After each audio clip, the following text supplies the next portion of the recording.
You're listening to Reignite, a podcast about the ghosts of the past.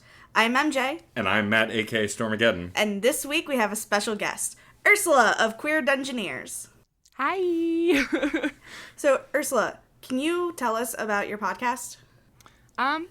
So we're a Dungeon World actual play podcast called Queer Dungeoneers. Our tagline is, being who you are by being someone different. It's highly edited, so they come down to about half an hour each. We have a lot of fun, a lot of feelings. Yeah. What kind of character do you play? I played Nime the Druid. Ooh, a druid. I'm actually playing a druid in a Pathfinder campaign, and I'm finding that I don't love it, personally. Also, Playing a druid? Yeah, I usually play characters who punch things. Yeah, you're very fighty. Yeah. So my druid, who I was like, I'm going to have wild shape, and I'm going to be a bear, and I'm going to do all this cool stuff. And apparently I can't do that till, level 10, so, at level 2, I'm, healing people and standing in the back and jabbing people with a spear. I have never played Pathfinder. You can't wild shape until level 10. I'm probably getting it not completely right, but, to be effective as, what I imagine a cat druid from World of Warcraft is in Pathfinder or D&D, it takes a little while to get there. You can't do it from the very beginning. No! What system are you guys using? Dungeon World. So it's a powered by the apocalypse system that's kind of thematically similar to D&D. It takes a lot of inspiration from that. I personally prefer it because I get unlimited shifting. So none of this 2 times a day crap. I can be an animal whenever I want. Amazing. Yeah. And have you always been a D&D player? Has that, or a D&D or is it new when you started the podcast? This is actually a really funny question because it ties into how I got into Mass Effect. Excellent. That was my next question. So continue. I got into RPGs in general. Because I was really into Star Wars, and an acquaintance at high school recommended that I play Knights of the Old Republic. So I played that game when I was about 16, 17. And I loved it. I totally fell in love with this idea of interactive storytelling and interactive love stories, in a sense, although the one in KOTOR's not nearly as fleshed out as what's in Mass Effect. And when I finished that game, I was so hungry for more. And so I went online and I was like, games like Star Wars, Knights of the Old Republic. And the number one thing that kept coming up was Mass Effect. So by that point, I was in my final year of high school. So I bought the whole trilogy, and then I said, okay, I'm going to wait until I've finished my final exams, and then I'm going to play it, and that's going to be my reward. So eventually I got around. So I played them after they had all been released. Mm. Interesting. So I was very lucky. I could just go 1, 2, 3. And yeah, I fell in love with them, and it was great. And then a friend of mine said, oh, do you want to join this D&D campaign that I want to run? And I'd been watching Critical Role and High Rollers and a couple of other D&D streams, and I was like, yes, please, more of this interactive fiction. And so we did that, and it kind of fell apart, as D&D campaigns are wont to do. And then I met a bunch of people at my uni's queer space. And we all decided, someone said, we should play D&D sometime. And I was like, yes, please, more D&D. So we did that, and again, it kind of fell apart a bit because of time commitment, and D&D's pretty complex, and we had a whole bunch of players. And then another person in that group said, I want to run a Masks campaign, which is another powered by the apocalypse system. And we all we fell in love with each other. We fell in love with the game. It was just a wonderful experience. And they're now one of my closest groups of friends. And then my partner, Sammy, said, hey, I want to try this other powered by the apocalypse system, Dungeon World. And I'd really like to give podcasting a go. So, yeah. That's awesome. Here we are. And we're just about to release the finale of Act 2. Ooh. So, yeah, we're pretty excited. And then we're about to go on a 2-week break. So if you haven't listened, now's the perfect time to catch up. Awesome. We'll give you, at the end of the episode, some proper time to do some full plugs with where people can find that stuff. But I think it's hilarious that Mass Effect led you to D&D. So, first of all, I'm not going to mention how old I feel right now, based on what you've told me. Beyond that, because I'm not going to mention it, Sorry. it's fine. The thing that's really funny to me as someone who's played D&D since he was in junior high school, and games like Mass Effect were a dream that I never thought would come true. It's fun to hear younger nerds discover it the other way around, and that something like Knights of the Old Republic or Mass Effect or Dragon Age lead them to want to play more live action role play or more tabletop. I think that's really awesome. Because growing up, because we had the tabletop stuff first, you don't really hear it the other way around in my age range. And so it's really cool to hear that for you guys, it started one way and then shifted the other way, which was pretty neat. Yeah, for sure. And to be honest, it was kind of this the world the possibilities just kept opening up for me, because it was wow, I'm playing a game and I can make these choices, and then sitting down at a tabletop table and just being I can do anything. Yeah, that was usually a curse on our DM, is when he would have 10 branching paths, a ton of stuff figured out, and then we'd pick an 11th path, and he'd be like, really? Now I have to come up with it on the fly because that's a great idea, and I didn't think of that at all. Damn it. I created this NPC to have a 2-second conversation, and now they're an overarching villain that I did not plan for. Yeah, exactly. Exactly. And I think that's one of the beauties of tabletop RPGs compared to video game RPGs, is that it's so much more collaborative. You're not limited in your choice. Mm-hmm. It's not necessarily better. It's just a kind of different kind of creativity. And I love it. It's great. Awesome. We have an important question now to ask before we get on to the topic of today's episode that you're guesting on. But what choices did you make in Mass Effect 1? And it'll come as absolutely no surprise to anyone that I saved Caden, my squishy marshmallow boy. He is delicious. I cannot resist that man. It's a problem.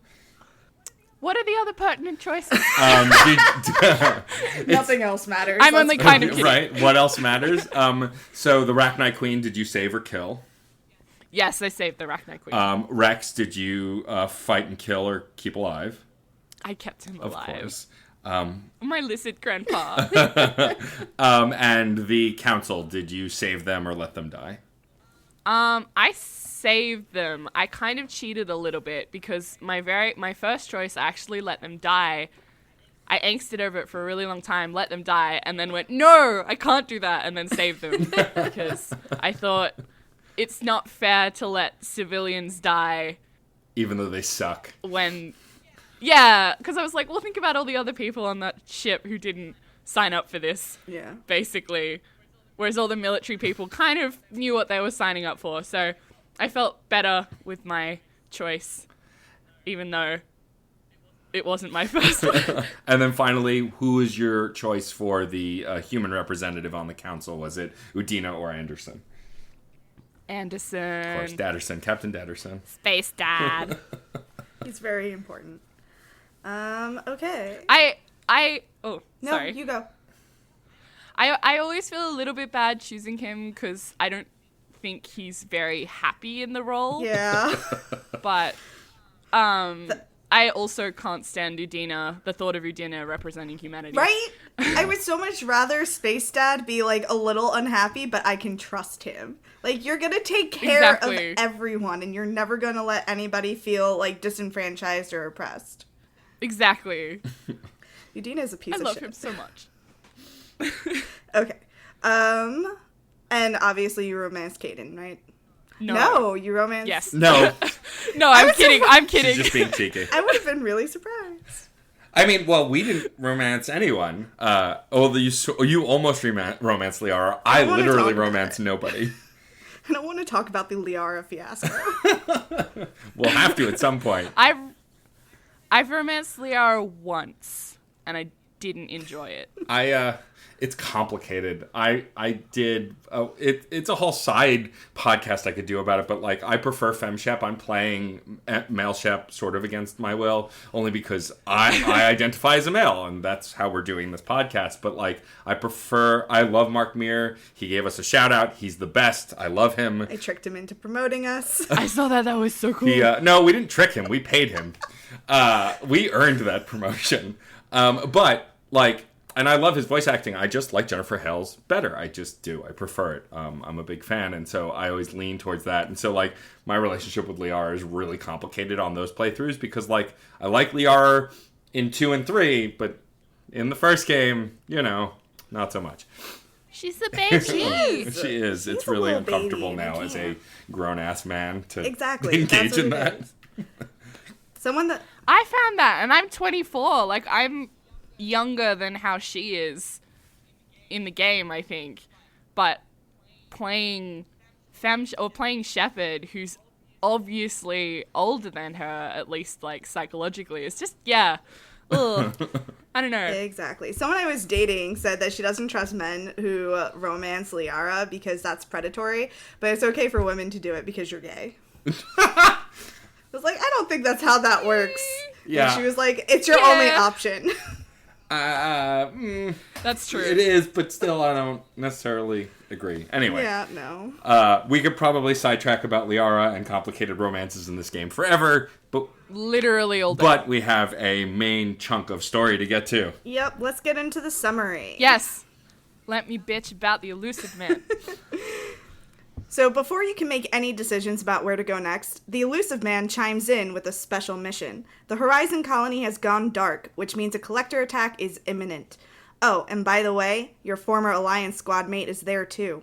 Shepard heads to Horizon to stop the abduction and comes face to face with the collectors. Fighting through the eerily silent colony is made worse by the Seeker swarm buzzing around and humans frozen as they ran for their lives. With EDI's help, Shepard gets the tower defense online to drive the collector ship off, but still loses a third of the colony.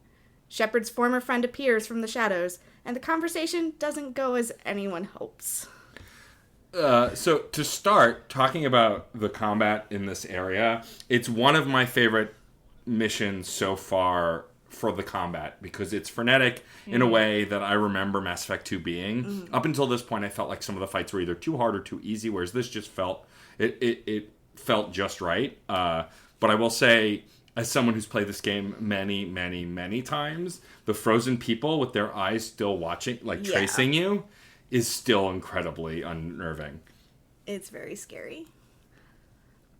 I feel like that's more unsettling than the collectors themselves. Like, they're obviously going for this, like, super creepy, like, insectoid, like, jerky movement. They don't creep me out that much, to be honest, but seeing the people and knowing that they're still, like, conscious and aware of everything that's happening around them, but they can't do anything, that is terrifying. Before we get too far, though, into the mission itself, we should talk about our on-ship check-ins at this point. Some people still giving us cold shoulders. I'm very bummed that I must have said something wrong because Miranda still doesn't want to talk to me. And it's been like 3 missions. It could just be Miranda being Miranda, but it's a little sad. I really like what Joker says to you about Grunt. Saying, did you collect stray cats as a kid? And I want to be like, hi, did you meet me in game 1? Because I picked up aliens like coins. Yeah, like, this is not new, bro. Like, do you remember our original squad? They just walked up to me and was like, you're going after Saren? Fuck Saren, I'm with you. And I said, who are you? Yeah. I do love that when you talk to Kelly for the first time after opening Grunt's shell, as it were, she is very scared and worried. And as the flirty shepherd that I am, I take my moment to say, don't worry, I'll hold you and protect you. And, gross. And she falls for it, So which is great. I haven't opened Grunt's shell yet. Now I'm going to have to because I love flirting with Kelly. She's the best. Who doesn't like flirting with Kelly, right? She's so soft. So soft. And gentle, and she's the only one who cares about how you're doing in the moment. That is true. Anyway, That's a whole other side road. Talking to Jack this time around, you get more info on Jack's past. Pretty much still recounting tales of ridiculousness and how much she's pretty much enjoyed it. I took the neutral path through most of the conversation, just trying to find out more about her and understand why she did what she did. But essentially, I get a strong, like, bad girl rock star vibe at this point, just because she's talking about sex and drugs and these cults and, like, is so nonchalant about these terrible things. Well, here's the thing. Everything she's done has been to find a place, Yeah. but she's gotten betrayed every time. The one time that she did really find a home, the outlaw colony, someone took that away from her and she retaliated. Like, she hasn't been able to find her home in this entire universe. I find that really interesting because I'm always taken aback by how open she is with you, like how willing she is to tell you about all this stuff. And I know, like, part of it's a bit of a flex, being like, I've destroyed space stations and I've stuff, ruined and, someone's like, don't fuck moon. with me. Yeah, but, like, at the same time, like, she's also very quick to show her vulnerability, even though she's not about that. I always find that really interesting talking to Jack. Yeah, I think Jack is a much more complex character than she wants to be. Like, Yeah. she wants to think of herself as just, like, the psychotic biotic, which everybody calls her. But she's not. She's soft.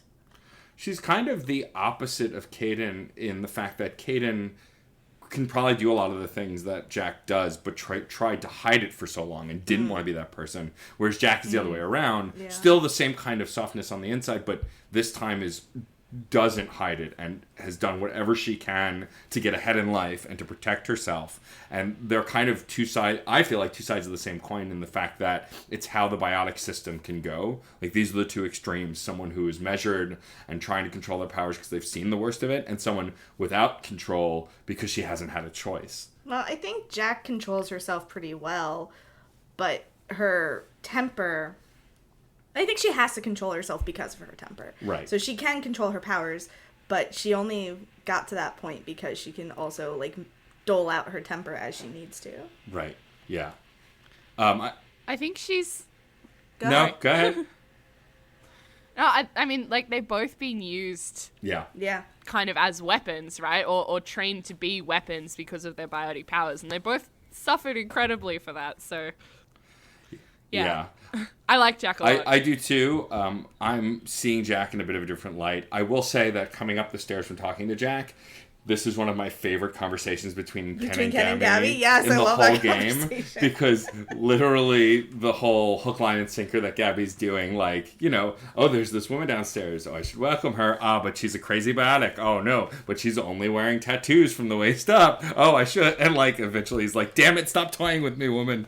Like, it doesn't feel gross. It feels a little gross the way Ken wants to be flirty, but, like, then Gabby kind of puts him in his place. Gabby shuts him down. Right, and I think it's a cool kind of call out moment that's kind of really funny. I wish Gabby cackled. Yeah. I find him a bit uncomfortable, but I also can't help but love him because of their Ken-Gabby, like, duo. They're just... I love them. Let's see. What other check-ins are there? So, Grunt, kind of. yeah, so you can talk to him a little bit, investigate some more, but for the most part, he's like, humans talk too much, come back later. Yeah. He says something like, they're a good bunch if they stay out of my way, a dead bunch if they don't. He is very nihilistic, as Kelly suggested. He doesn't really care as long as he has something to fight, something to kill, and one fight is as good as any other. Yeah, and I mean, there's to a degree that's understandable, just because he's literally 1 minute existed and the next minute didn't. He's like an hour old. Yeah, and so, like, a full-grown hour old. And so, you know, how do you process that other than just giving in to your instincts, which makes a lot of sense. All right, after all these check-ins, we all get to chat with our favorite person in the world, Mr. Illusive Man. Yeah, he, you do your full body hologram thing, which is a technology I wish really existed. Like, we've seen it now in Avengers, in both Endgame and Infinity War, they show that. Like, I want this technology. If I could just project my entire self to someone else's home, be amazing. I would never have to leave my house again. Right? But so we chat with him, and pretty much from the get, the way I play the conversation is like, oh, so this is all happenstance and coincidence, isn't it? Yeah, right? Yeah. Yep. Like, oh, so, and there's more of that in the bookended conversation at the end of the mission, where you're just like, oh, so it was convenient that that was the next colony to get hit, and that my former crewmate was there, and that there were these humans, and that I would find this thing. Like, sure. I totally believe everything you just said. I'm curious to hear an argument from someone who likes the Illusive Man, and not. It's not Ursula. Well, right, but I'm saying in general, like, you know, and not in a meta way. Like, we all love Martin Sheen, we love his work, and he does a great job as the character, and so I love that. But, you know, as Shepard, I do not like that character, and I'm curious to see if there's anyone out in the world who actually does. Yeah, I don't know why you got me on this podcast, because I'm a disgustingly paragon all the time. I mean...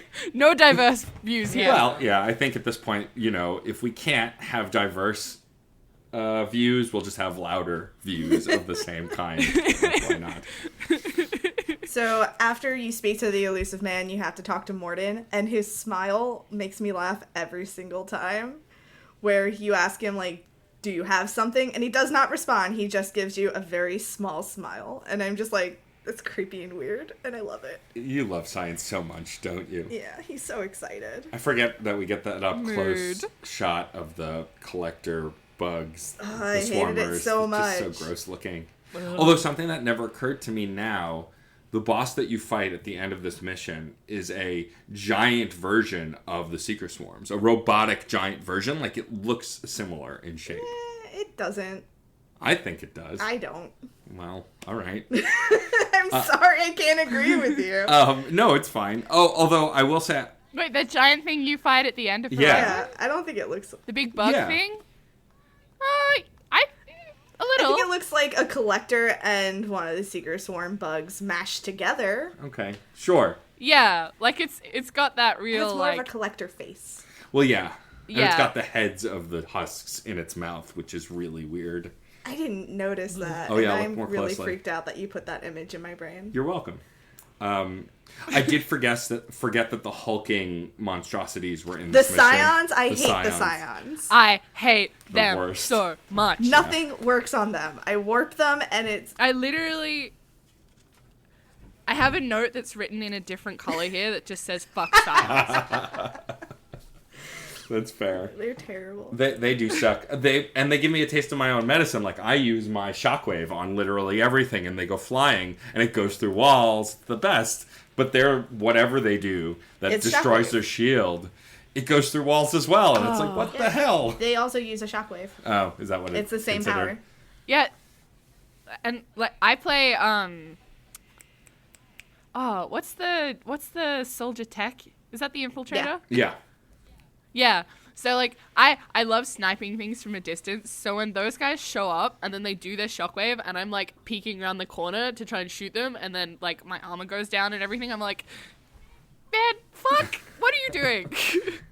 I thought I was safe here. Yeah, the combat was diverse on this stage, which I really like. Yes. Also, we get our favorite catchphrase of the entire game, which is assuming direct control, which is said 1,000 times in this game. This hurts you. This hurts you. Harbinger, who is the ship, who takes control of the head collector, who then takes control of minion collectors. It's a whole chain of mind control that is actually quite wacky when you think about it, because usually mind control is direct linked, but this is like he's assuming control of something to assume control of something. It's very weird.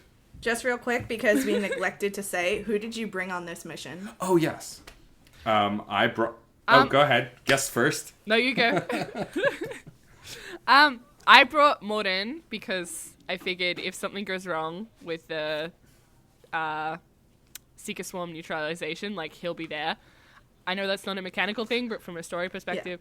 And I also brought Jacob. Interesting. Because, yeah, my rationale behind this was I want one of the Cerberus people with me because I don't trust them, but I don't want it to be Miranda. I mean, legit. And also my logic was like, well, if I leave Garrus behind and Miranda decides to pull something fucked, I trust him to, like, keep her in check. That's totally fair. I didn't think of it that way at all. I brought Grunt because he is my lizard son and I love him forever. And also I wanted someone big and tough because I'm terrified of these creatures and I can't show that kind of fear. So I'll bring my own giant scary monster. And then I brought Garrus because knowing that Caden was there, I wanted someone familiar to him besides me to kind of have my back, since Garrus has pretty much supported me since we recruited him, knowing, like, you know, again, doing the whole, well, if you're here, I'm with you, and I know that Caden's not going to see it the same way, I just know it, and so I wanted someone to have my back that was familiar to Caden. Yeah, I brought Garrus for similar reasons, because he's your boyfriend. And because he's my boyfriend, but also because I was going to be confronted with Ashley, and, like, shit has not gone the way that I wanted it to, so I'd really like someone who supports me unconditionally to be there for me when things continue to not go the way I want them to. And I brought... See, the other reason I didn't bring Garrus is because I knew both of you. That's fair. That's fair. That's very fair. I feel called out. Who else did you bring with Garrus? Morden. Okay. For same reason as Ursula, actually, because it's his counter agent that we're using, or his countermeasure. So if something bad happens, I want him there, so that way he can deal with it. We broke the streak. I mean, we both still brought Garrus, but at least our teams were different this time. My logic is fairly sound for why I brought Garrus, and so I don't know that I'll bring him on every other mission after this. Grunt, however, spoiler alert, will be on every mission from now till the end of the game. He's my lizard son. I must protect. He must protect. It's great. So during this cutscene where we see Ashley, or Caden, sorry, right, it was going from my perspective, where we see our Alliance team member at Horizon, I wrote down, little town, it's a quiet village, every day like the one before, because it is a very small place. It's so small and so quiet, and everything terrible happens very quickly.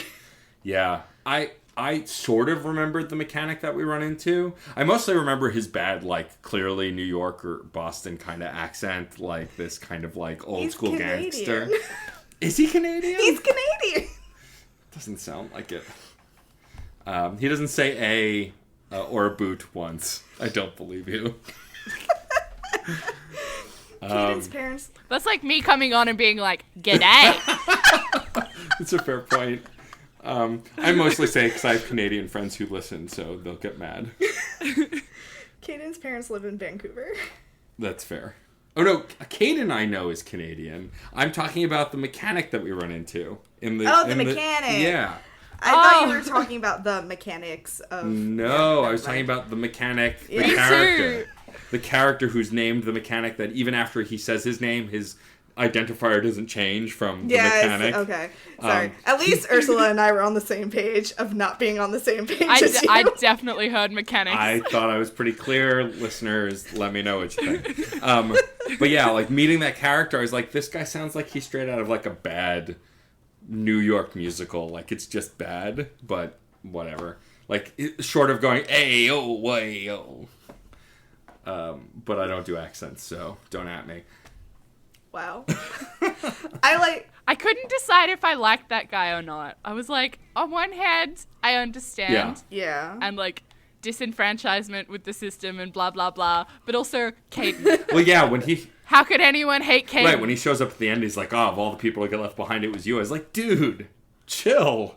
We all lost people here. It's rough. I get it, dramatic, but, like, being extra shitty doesn't make this whole bad experience better. Yeah, I feel like the conversations so far with civilians have been fairly stunted with some exceptions. And, like, the conversation with the mechanic is more informational. It's to get you from point A to point B. But, like, I was the same way. Like, I was like, oh, you're really traumatized. I get it. You're really panicked. But then, like, the way he was talking to me, I was like, who the hell are you? Like, I mean, I agreed with him that the Alliance doesn't give a fuck. That's true. I was like, no, you're right. They don't care. I'm also mad at them, so I get it. That's why I joined a terrorist organization that's not a terrorist organization. I mean, it's why I did not immediately go running back to them, because I don't think I can trust them. Right. For me, it was like this thing of like he was bad-mouthing the Alliance, and I was like, as a player, I agreed. But like, I was like, my shepherd is probably a bit homesick for the Alliance. So it was like, yeah. It's kind of very, very poignant. Yeah, I would agree. I think that the whole... it also gets you thinking, and the point of it is to then fuel the interaction at the end of this mission. Let's talk about the combat a little bit more. I feel like the early parts of this, when Harbinger was taking control, like, these are mechanics that were very familiar to me. These are fights I remember very well. The Husks and dealing with them. As a Vanguard, the Husks are the most satisfying enemies to fight, because when you do your biotic charge, they literally explode into pieces the minute you hit them, and it's just glorious. Oh my god. There's a line where one of them says, like, I think it's Shepard, actually, says, like, oh, these ones look different. Uh-huh. Yes. Which I found really confusing, because they don't look different to me. So there was this moment when I was playing, like, even again, since this is the second time I played it in a really short amount of time, where I was like, huh? I think like that there's more, like, cybernetics in them than the ones we encountered on Eden Prime. Okay. I think they don't, like, they're not different enough to immediately stand out. Right. Like, I feel like they could have gone harder on the difference and still have them be really recognizable as Husks. Yeah, I think the ones we originally encountered didn't have so much cybernetics inside of them, that they were, like, withered humans, and they basically looked like zombies, whereas these are much more techy. Right. I think also the difference is, like, in the first game, when you first encounter them, you get that close-up shot of the spike coming down and then it climbing off the spike, and so you get a really close-up view, whereas these, unless you're me and charging into a horde of them, you're shooting at them from a distance, so it's not as easy to see the detail. I thought that conversation was interesting because I had Grunt and Garrus, and Garrus was like, yeah, you know, agreeing with you and saying that there were no spikes, and so they must be manufactured differently. And Grunt is pretty much like, whatever, they explode like anything else. I'm just gonna kill them. Like, So very insightful. Grunt just... Jacob knows a lot about them, which is weird. Oh yeah? Does he, like, spout information on the Husks? He basically like is like, oh yeah, they were using the they have a name for the spikes that I can't remember on Freedom's Progress, and it's not like that. I was like, how do you know? I mean, obviously because there are no spikes there, but he's just immediately like, yep, these are different because... Yeah. I mean, he also, though, is kind of a bookworm and, like, prefers to be educated before going into a battle, so I imagine he would have researched everything about Shepard, knowing Shepard was coming on board. Also, he was a member of the Alliance, so he would have had access to those files for even a brief time. Yeah.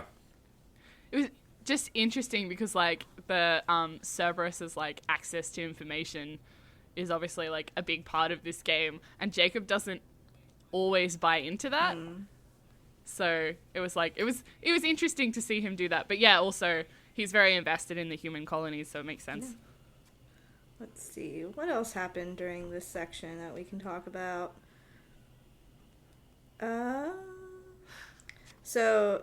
I really like Horizon, like, aesthetically. It's, like, the small town agricultural feel and, like, the colors of the environment and stuff. And even the trees really remind me of, like, outback New South Wales in Australia. So I have a really big affection for Horizon. I think what's interesting about Horizon also is, and all of the human colonies you visit in the second game at this point, is they feel very lived in, even with, like, everyone gone, and that's what makes them feel effective as a ghost town too, is that, like, you know, there's beds and computers, and, like, even when you walk up to some of the medical devices, a keyboard appears. Like, there's a life to this area that I think is really, you know, unlike some of the other worlds we visited, it feels like a complete place. It doesn't feel like I'm wandering through a video game town. It feels like I'm in a town that exists, has a purpose, and was functioning until recently.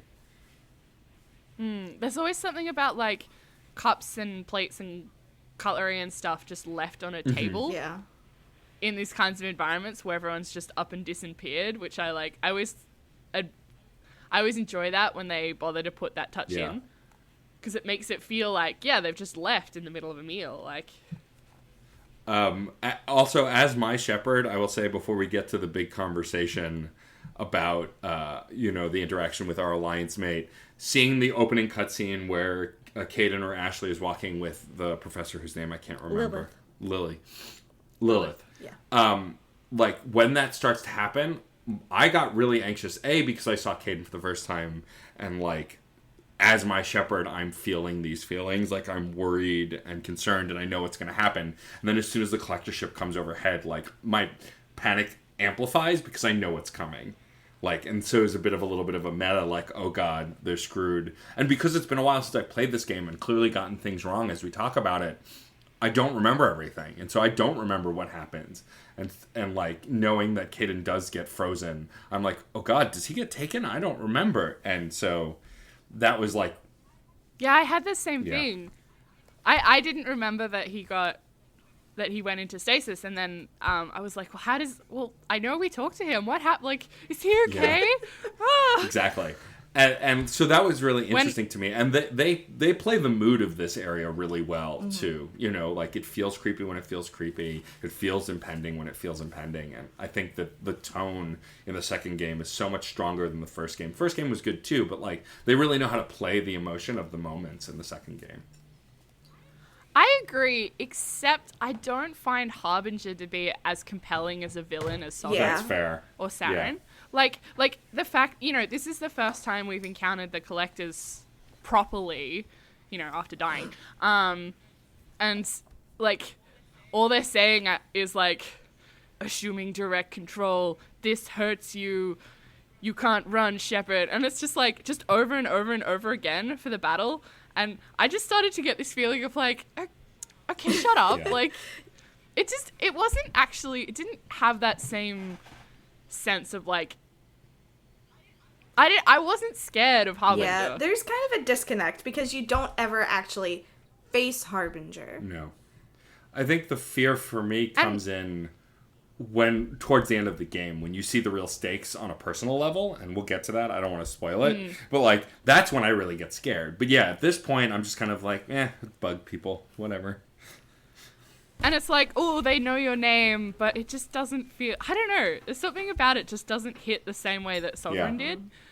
But, I mean, otherwise I agree. I think, like, the tone and the atmosphere and everything is just so much better in the second one, except for Harbinger, and it annoys me. Yeah, Harbinger could have been done a bit better. I was, like, increasingly proud of Ashley when I saw her on screen, because she's made such a life for herself, and she's working so hard. And I saw her, and I, like, my heart swelled up. I was just like, my girl. She gets to be commander too, doesn't she? Yeah, I think so. They're both commanders, as far as I know. They both have that rank. I like that as kind of like a subtle exposition of, like, what they've been doing in the time, just a nod to that. Yeah, that they've taken lead and they've become a leader in the same way that you were. Yeah, exactly. I also really like that she tries to shoot the Seeker Swarm. Yeah. She actively tries to shoot them. I'm just like, oh, sweetie, your aim is good. I don't think it's that good. Look, if I know anything about swarm rules in D&D, it's not effective to just swing wildly. You got to get precise. Got to kill them all. Anyway. I guess a good time to chat about that. The conversation. I thought it was really cheesy, but kind of delightful. The moment that happens, like when you're talking to the mechanic, and then, like, Caden or Ashley comes out, the swelling music happens, and they talk about you like this grand hero. Like, yeah, it's a very cheesy but very sweet moment. I loved it. Ashley says, you're in the presence of a god. I don't know if Caden also says that. I believe so, yeah. He says, doesn't he say living legend? See, living legend is so much better than a god. I did not like hearing her say that. And then he says something along the lines of, like, living legend ties into the fact that he's, like, it's true that you're alive. Yeah. Like, Yeah. thanks for telling me. I mean, knowing how, in the ways that both characters are eloquent, though, Ashley would be cruder or have a more gutter mouth, I think, than Caden would. Just because Caden is over prim and proper, whereas Ashley is just who she is. She's very comfortable in her own skin. It's also interesting because she's religious. Mm-hmm. Oh, yeah. Huh, I hadn't thought of that. Yeah, she is. I knew the conversation was going to happen, but I was still upset because I was trying so hard to, like, get her to see what was happening and, like, what I had been through. Yeah. And she was just like, I can't trust you. You're not who I thought you were. You're not the same person. And, like, Garrus is with you, too. What the fuck? And it's like, we have been through so much. I'm sorry. I picked something up and I made a big noise. It's fine. We've been through so much together. And, like, Garrus is here. He is a friendly face. If he's with me, that should tell you something. That should tell you that I am who I, like, have always been. Yeah, but also, of all the characters, Garrus in the first game was the most brash, quick to action, things like that. So, like, I get it on a meta level, but I felt the same way. Because my Shepherd has this strange, complicated relationship with Caden because of feelings I've imposed on my character based on how I feel about Caden. It felt so much more hurtful when Caden was saying those things, because at this point in the second game, you still can't really have a sexual relationship with Caden, but I definitely feel the sense of emotion. And also something that the voice actor, Raphael Sbarge, is really good at as Caden is muted anger. Yeah. The kind of person who is clearly angry but doesn't raise their voice. By the end of the conversation, I'm getting really upset because he sounds angry in that tone of kind of like, you know what you did. And, like, is just not having it no matter what you say. And I felt the same way. I wanted to play it even, but by the end of the conversation, I was picking the Paragon options, the high path, essentially, of, but you don't understand. I've been through this. Garrus is, like, almost pleading for him to understand. It's the most vulnerable I feel like Shepard's been at this point, besides when you first get Garrus. Yeah. Like, you can feel, depending on how you play your Shepherd, if you don't play him or her or they aloof, then they're very pleading in this moment. They're very like, why won't you come back? You know, to one degree or another. I was very interested to hear how that interaction was going to go with a Caden who wasn't romanced in the first one, because I've never not romanced him. But I'm not surprised that it's so close to if you did. Yeah. There's like an extra line of like, I cared about you so much. I loved you. How could you do this? But like, it's so much is in the tone, and the delivery. I love Raphael Sbarge. He's amazing. Yeah, and it's just one of those things. Also, I appreciate Caden more now than I have before. Anyone who listens to the show knows that. And so this is the first conversation where I really cared about the outcome on a character level more than the others. Because again, with Garrus, it's kind of like, we ride again, let's go. Like, it's very buddy-buddy. Whether you feel romantically towards him or not, it's very much like cowboys riding off into the sunset, like, let's go get that next villain. You know, it's kind of high energy, and besides the very end where he gets shot, and then there's a lot of high drama. Up until that point, there's not a lot of conversational drama. Whereas here, that's all this is. There is no action here. It's after the action. It's all conversation.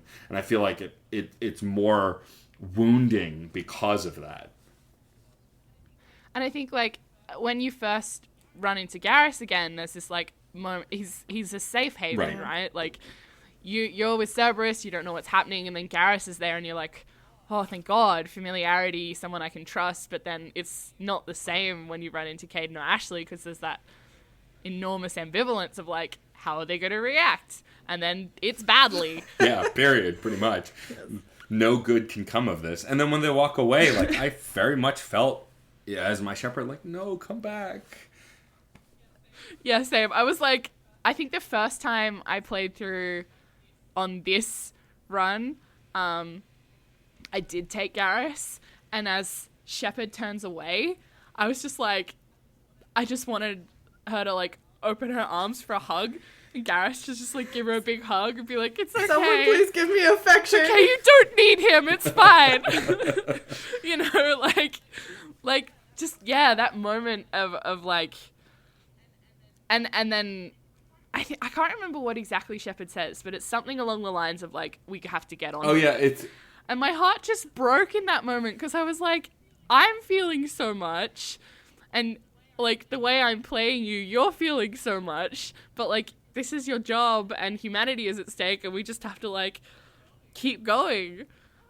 Ah. Yeah, as I recall, it's something along the lines of, let's get out of here. I've had enough of this planet to last a lifetime, or something like. Something along those lines, yeah. And that's like, it's so defeatist, that line, and you're like, oh, poor Shepard. I'm done with this stink planet. Yeah, pretty much, yeah. And then we get to go back to the ship where we talk to the Illusive Man again. And we never get to tell him to go fuck himself, which is the real crime. Yes. It's so annoying because the Paragon options are kind of like, they're a very reserved fuck you. But if you choose any of the Renegade stuff, you kind of agreeing with him. And I want the aggression of the Renegade option with the fuck you-ness of the Paragon. And the middling one is just nothing. Yeah, agree. Like, I definitely leaned more Paragon, I guess. But I was just very much like, we're fine. I don't need your pep talk. Get out of my face. I don't want to see you anymore. Every time he was like... No, go ahead. Every time he was like, oh, this, like... What was it? He's like, I trust that your past relationship won't affect things going forward. And I just basically told him to mind his own damn business. Same thing. I said, that's none of your damn business. You don't get to know that. Yep. You don't know me. You don't understand me. Just get the fuck out of my life. Yeah. I will take your resources and leave. I think this was the moment in my most recent playthrough before I sent you that really long email. Where I was like, it kind of all clicked. This moment where I realized, I mean, obviously he was manipulating you, but like, I realized the scope of his manipulation and how like, you know, he was the one who released the information to the Alliance that you might have been alive, and so of course they sent Caden there, and so of course the Collectors went after someone connected with you, and then like, not only did he put someone that you love or that you care about in harm's way, but he did it in the full knowledge that it was probably going to damage that relationship. And like, I think he hopes that it's irreparable. Yeah. And then, obviously it's not. I don't know, can I talk about the email you get later? I say sure. I didn't check my emails yet, so. Yeah, go for it. No, I mean in the in-game email. That's what we're saying. We haven't read that email, but you can go for it. Oh, right. Well, yeah, like you get an email from, or at least from Caden sends you one later that says, like, I'm sorry, I was just so shocked at seeing you were alive and working for Cerberus. Like, I still care about you. Like, be safe, basically. And I remember, like, receiving that email. I was just like, yeah, fuck you, Illusive Man. Like, you can't ruin this. It's too good. But I think, like, yeah, for me, it was just kind of this, like, seeing the Matrix moment of, like, how much he was pulling the strings. Yeah. And then when I came back and played my New Game Plus for playing along with you guys, there's a moment right at the beginning where they're like, make sure you recover her, or make sure you recover him. Which makes me think that, like, there might have been a possibility that if Cerberus really wanted Shepard on their side, that they were the ones who put Shepard in the way of the Collectors in the first place. Yeah. Which is a mad conspiracy theory, but... I mean, not...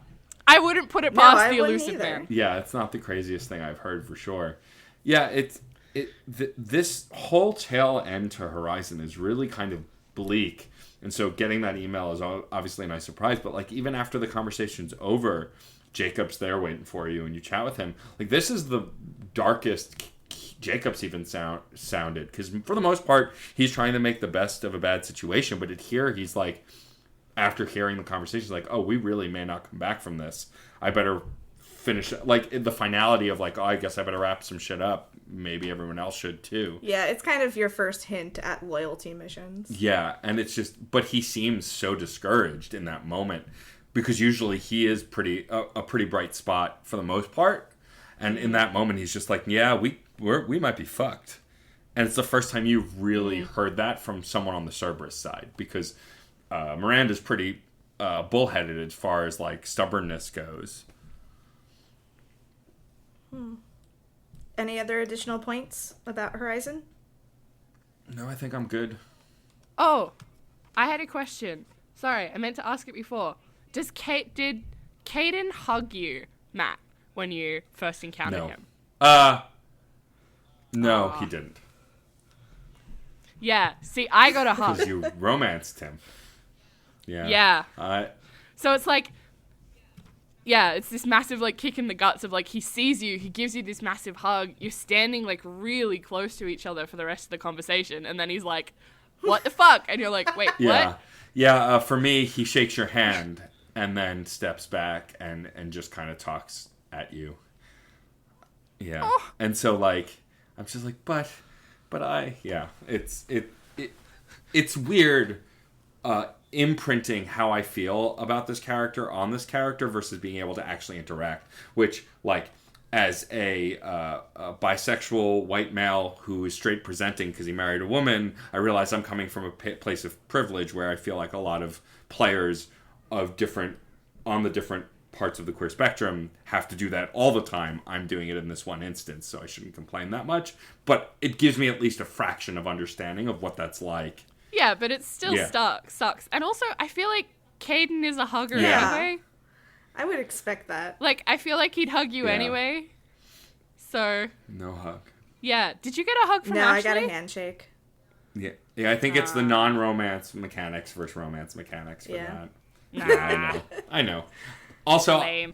Oh, there was one other thing that I had. There's a note where you can say when... I can't remember whether it's the Renegade or the Middling. It might even be the Paragon, where you can... The prompt says you're too emotional. Yeah. Oh, yeah, I remember Caden? that. Yeah.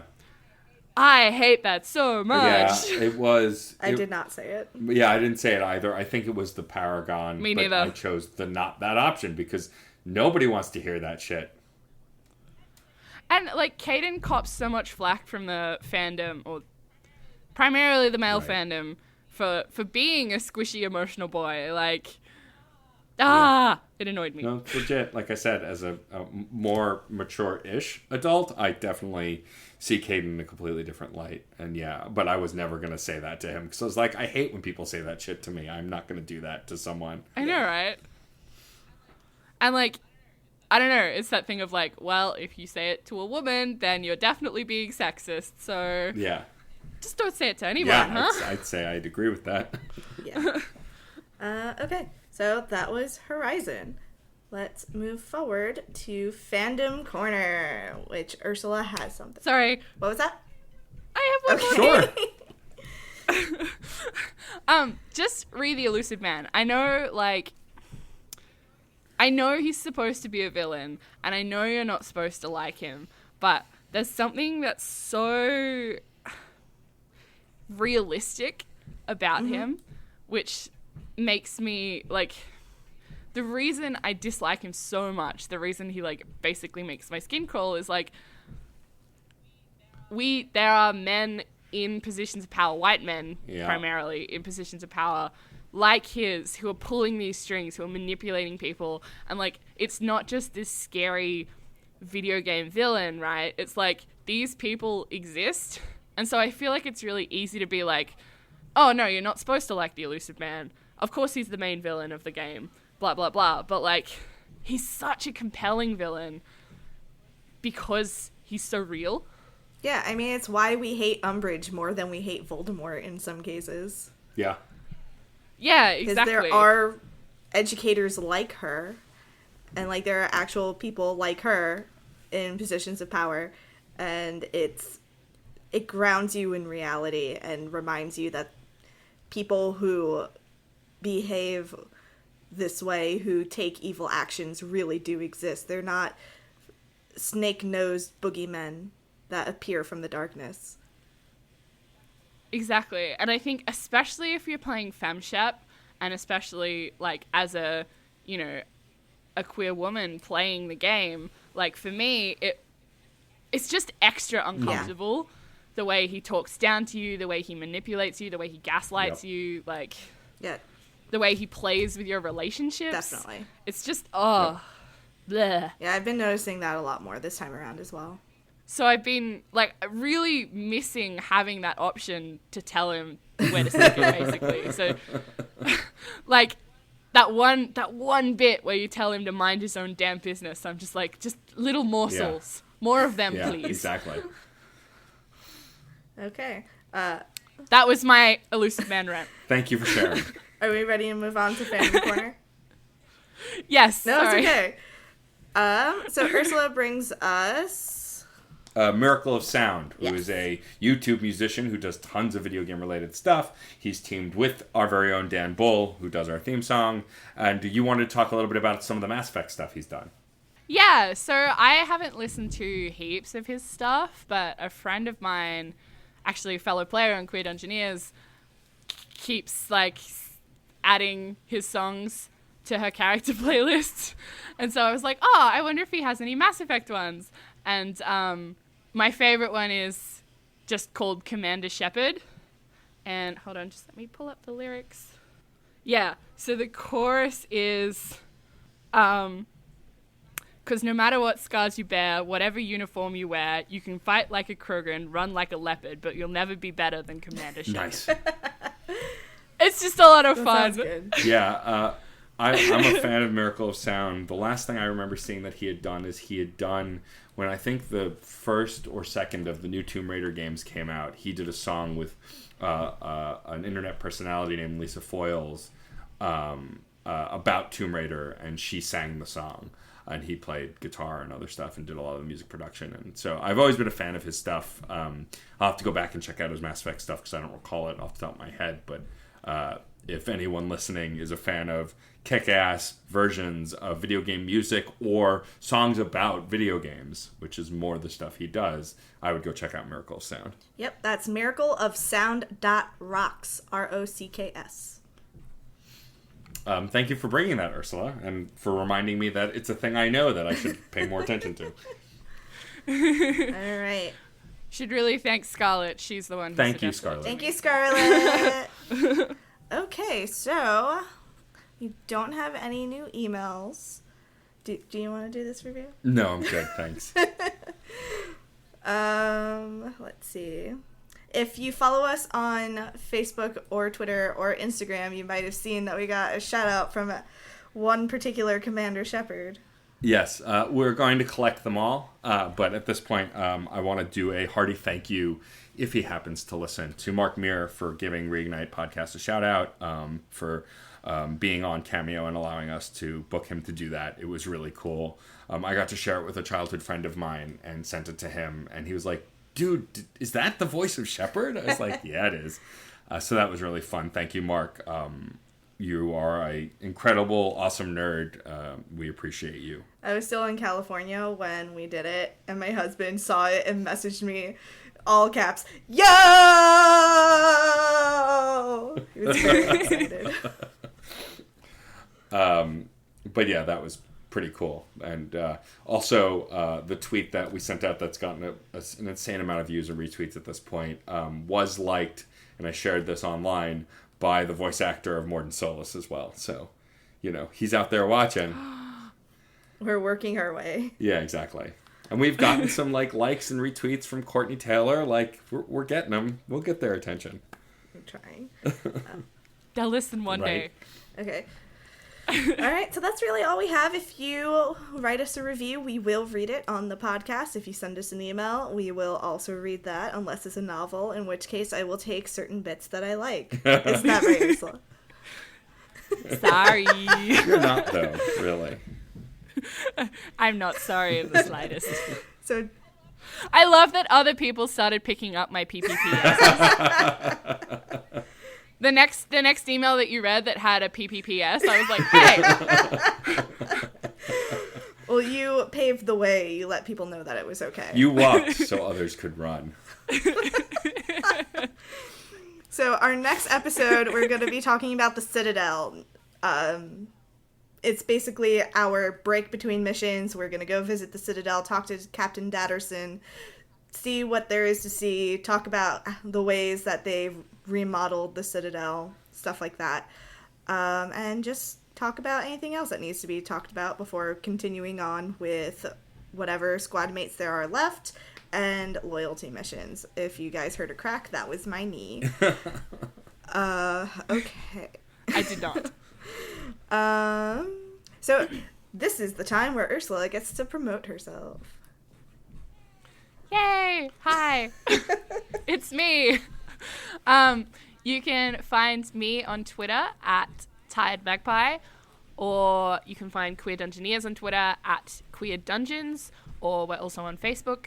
There are links on our Twitter. We have a Patreon where we put up, Sammy, the DM, puts up GM notes, and we have some cast interviews and stuff, which has been really fun to do. There's also a link to our Discord. You can come chat to us and say hi. So like I said, so our Act 2 finale drops this Friday Australian time, so probably Thursday night for you folks. So people listening to this episode tonight. Yeah, pretty much. That's right. They come out at the same time because I'm like, reignite them. So are we. They're like next to each other in my Apple podcast, so I'm like, my two favorites. Pod friends. Anyway. And then we're going to take a 2-week break after the Act 2 finale is released, so plenty of time to catch up. We're also working on transcriptions. That's something we're trying really hard to get out to make it more accessible. So they're not there yet, but we promise they're coming. Awesome.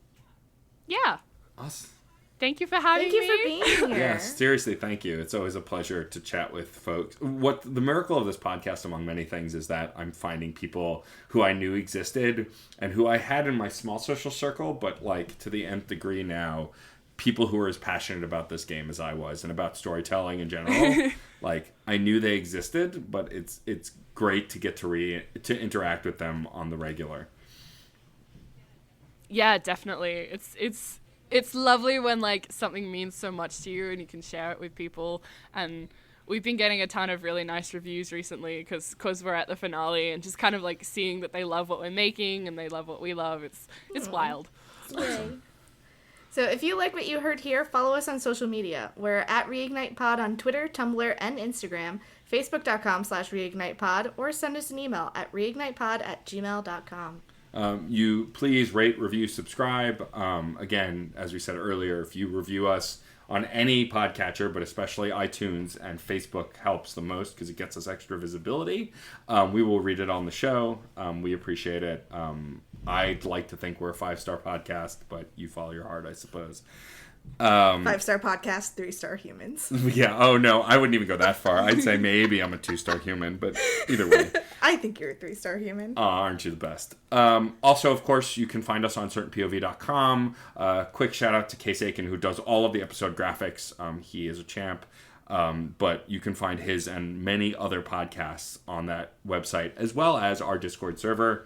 You can chat with us about this episode and more. We talk about all sorts of video games besides Mass Effect. We have a ton of different channels dedicated to the different shows on the network. And I may start posting 5 to 10 minute reviews of video games and other things, some extra stuff that I want to work on. So go ahead and join our Discord and be a part of the conversation. Special thanks to Christina Spinks for our It's Okay to Be a Marshmallow t-shirt on Redbubble, featuring our favorite marshmallow, Kaden Alenko. You can find more of her work at Chaos Does Art on Instagram. We'd also like to thank David Boyle for designing our logo, which you can also get on a shirt through Redbubble, hint hint, wink wink, and Dan Bull for letting us use the Mass Effect rap for our theme music. I really appreciate that Dan lets us use it. I love his stuff. Before we wrap up, is there anything else you'd like to leave the listeners with, Ursula? Just that I'm sorry if I sound a bit breathy and excited. I've been internally fangirling this entire time because I'm speaking to Matt and MJ, so... You're very sweet. I enjoy your accent and the way you say queer. Just thought I'd throw that out there. But yeah. Wait, say Australia for me real quick. Australia? Yeah, you're... Australia. Australia. Well, because it has an AU at the beginning, and austere is how you say that. Okay. So, like, AU. Thank you. I know. Well, that's how I pronounce the AU sound. Like, Australia, austere. So yeah, again, we're gonna do Citadel in the next episode. It'll just be me and MJ, and we're gonna chat about the new recruit we get, as well as just checking in with folks on the Citadel. Thanks as always for listening. I have been Matt, aka Stormageddon. I'm MJ. And we should go. You didn't let Ursula say her name. Oh. Whoops. I can go.